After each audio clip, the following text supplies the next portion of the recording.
Hello, Padraig O'Brien here. This video is entitled Beautiful Brassicas. So, brassicas are any one of the cabbage family. So they go from cabbages, kales, broccolis, Brussels sprouts, pak choi, the radish, the mustard, the mizuna, rocket, turnip are all brassicas. So they all come from the same family. So the wild cabbage they're originally derived from. And I'm just going to tell you a little bit about the history of brassicas, what soils, conditions they like, their pests, and then I'm going to detail a few of my favourite ones to grow for ease and for longevity of the season. So just first of all, there's a few different ways in which you can plant them. So traditionally they would have been planted in seed beds. So you get a corner of your bed or your plot and you plant them quite closely together. They'd grow up to around the 4 or 5 inches and then they'd be moved on to their final location. I, when planting them, like to use these guys, the chicken fillet boxes. So if you ask your friendly butcher, and they usually have some left over, I feel they do well in a kind of deep bed. So what I do is there's kale planted in these, so they're going to go a centimetre from a half an inch from the top, and you're going to cover them. So with the brassicas, your kales, cabbages, etc., they don't need any seeding compost particularly, so they're quite happy in whatever soil they get. So I would use even you have it multi-purpose compost, just to make sure there's no major big bits left in it. So other than that, they're not all that fussies, and they'll grow in most things, and they'll grow outside, and they can be direct sown from around March onwards, and they'll do fine outside. So they're quite a hardy species. So if you're not doing a seed bed, I would use the chicken fillet box, or I feel that they favour these smaller pods. So this is an 81 pod tray, and I've half of it already filled with kale, so I'm just going to overfill it a bit, and you can see if you kind of use something just kind of firm that in, and you're getting all the nice pods. And so I'm going to continue on with kale because I like kale in the rest of these pods, but you can mix your brassicas obviously, and you can have a number of different ones, but I want to, at the moment I want to have a lot of kale. So you can see it's nicely firmed in, it's ready for a hole, and what I'm just doing is planting one in each. So if you have a dibber or the back of a pen, you're going a half an inch deep in all these. So I'm just going to mark where I finished off yesterday. Some people would put 2 seeds per module. I just prefer to do 1. So if you are doing 2, and some people would even put 3, you're leaving the strongest one and you're pinching out the other ones as you go along. So I am using it's not a seeding compost, it's a potting on compost, but you could use a seeding compost, a potting on, or a multi-purpose. As I said, the differences between them is as they go up, they get more nutritious and less fine. The texture gets rougher. So if you're using the potting on or the multi-purpose, just make sure there's no, as I said, lumps or bumps. So although the seed is quite hardy, if it gets covered by a stone or a very hard piece of compost, it's not going to do it any favours in terms of its growth. So I said I traditionally prefer to do 1 seed per module. So while I'm talking to you about the other bits of the brassicas, I'm gonna plant these away. So once they go out into the ground, they like a very firm ground. So some of the brassicas can grow to quite a height, and they have quite a weight associated with them. So particularly things like the kales, the Brussels sprouts, the purple sprouting broccoli will get quite tall. So again, I don't know if you can see that the seeds are little small black balls, And just while I'm talking of them, if you do let some of your brassicas go to seed, they're very easy to collect, and the seed pods go brown at the end of their growing season, and then you can collect them. I just tend to leave them on a newspaper inside, and let the seeds will eventually fall out onto the newspaper, and you can scoop them up into an envelope or a different container. So what I would say is they have a very long lasting seed. So I know a lady who would she'd found old cabbage seeds that were 30 years old, and she grew them fine, and they worked just fine. So it's important to not be too strict about the going off dates on seed packets. So use your own judgment, so you'll know yourself if they grow nice and healthily, that they're okay. So by putting only one seed in each module, some of them mightn't happen. So, but I think with brassicas it's very few usually, and you normally get good results. So I'm going to go, the other half I've planted about 4 or 5 days ago, so I'm going to maybe dig one of them up just to see that germination has happened underground. You tend with brassicas, with the cabbage and the kales and stuff, to get quite a lot in the packet, so it's not uncommon to get 700 seeds in the packet. So as I said, so some people would put 2 or 3 per module, but I don't see the need for it, but that's a personal preference.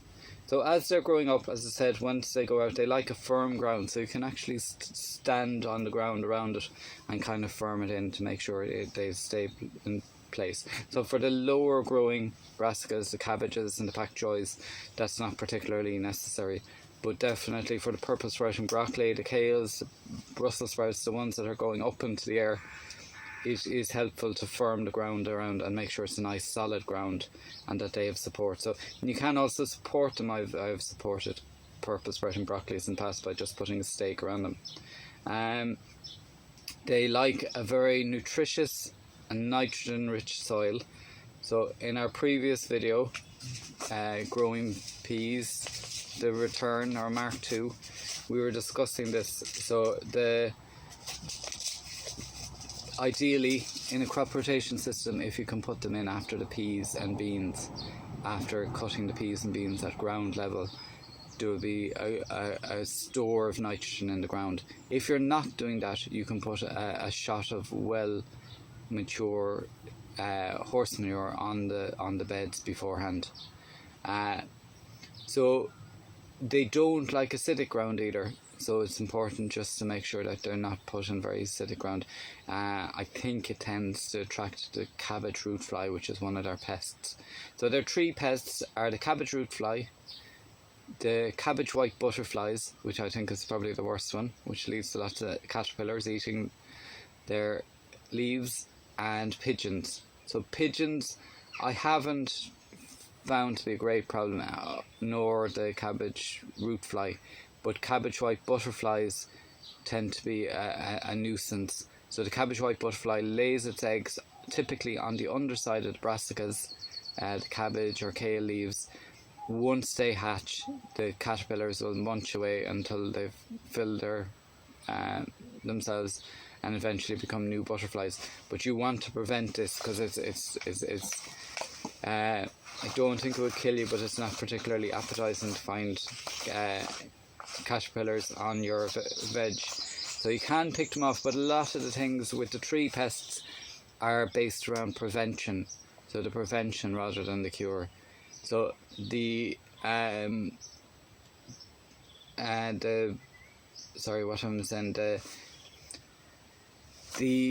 real solution to them is netting, so that you would put your cabbages or your kales in a particular bed, and that you would put something like plumber's pipe or over the bed in certain sections to make a kind of frame, and you then drape netting over it and keep it covered. So you're preventing the cabbage white butterfly from landing on the leaves and from laying its eggs. If you're not going to do this, if you're not putting netting down, or even if you are, there is some strong smelling herbs that are meant to deter the cabbage white butterfly. So sage and rosemary are particular ones. So the smells from them, particularly on kind of in warmer weather, will mask the smell of the cabbage that attracts their pests. Now it obviously won't stop the pigeons, but the pigeons I think are more so for young seedlings. They tend to eat them. And said I've never had pigeon issues before. So netting is a very worthwhile endeavour, because you're stopping the cabbage white butterfly from landing and laying its eggs. Even if you have netting, it's important to do checks from time to time. So if you're not, it's very important that you do quite a lot of checks to see if the eggs of the cabbage white butterfly are on your cabbages or kales or whatever. So they typically be around the size of a €2 coin, and they're small yellowy off-white eggs. There's a cluster of eggs, probably 200 in that €2 coin size. So if you don't get them at egg size, they're going to hatch out, and it's much more difficult to pick off all the caterpillars. So if you can get them at eggs stage, you can then just take the eggs away and squash them or throw them away, and then you're not going to have the caterpillar issues. Of the varieties of brassicas that you can grow, what I find are the easiest, and I'm going to give you the two easiest ones first, is the kale and the pak choi. So the pak choi, or Chinese cabbage, is quite small. It's about the size, it's like an elongated cabbage. So you can grow it in two ways, or harvest it in two ways. You can let it grow like a cabbage into a head and pick the whole thing and eat it, or you can continually eat the leaves as they get bigger, so much like a spinach. Once they're a kind of foot and a half size, what you're going to do on a weekly basis is pick off the larger leaves on the pak choi, and then they'll keep growing. So you treat it like a cut and come again, so you get great value for money that way. And pak choi is excellent steamed on its own, but also in stir fries it's often eaten. It's much the same taste as cabbage, and because you're checking it on a weekly basis, you will probably see any cabbage white butterfly eggs if they appear. The second one I find particularly easy is kale. Kale's a rather hardy brassica. It is not as fussy in terms of what soil it goes into, so it'll go into a wide variety of soils, and it will even tolerate a small bit of shade. So typically in Scotland, in very kind of northern areas in Scotland, where not much else would grow, they would all have what are known as kale yards, and these would be kind of kale patches, and these would provide a kind of welcome source of greenery, especially during the winter months. So kale is usually around when there's not much else growing, so it's quite a hardy one that will keep you in greenery during the leaner months of the winter and into early spring. So it's worthwhile having some kale. With cabbage comes in kind of four varieties, so you have spring, summer, autumn and winter. So typically, for instance, the spring ones, you'll be sowing them in July to August the previous year. Likewise, the summer ones, you'd sow them in February or to May for the same year. For the autumn ones, you'd sow them March to May. And for the winter ones, you'd sow them May to June, again for later on in the year. So there's a little bit of planning, I suppose, and if people want to, I'd maybe just start with maybe a summer and a winter one, and I would keep it going, or even a summer and a spring one. So if you want to have cabbages, but as I said, the kale, because you're treating it as a cut and come again, you're picking the leaves like the pak choi, the larger leaves all the time. That will give you a lot more food for one seed than per cabbage. So I know people really like cabbages, so I'm not going to influence you either way. But if you're only growing one brassica, I probably would pick the kale. It's nice and hardy, and you will have the same taste, and you have the cut and come again element to it. With kales, there's 3 types or 3 varieties I typically use. There's probably more, but the ones I showed you at the start of the clip. So your curly kale, and this is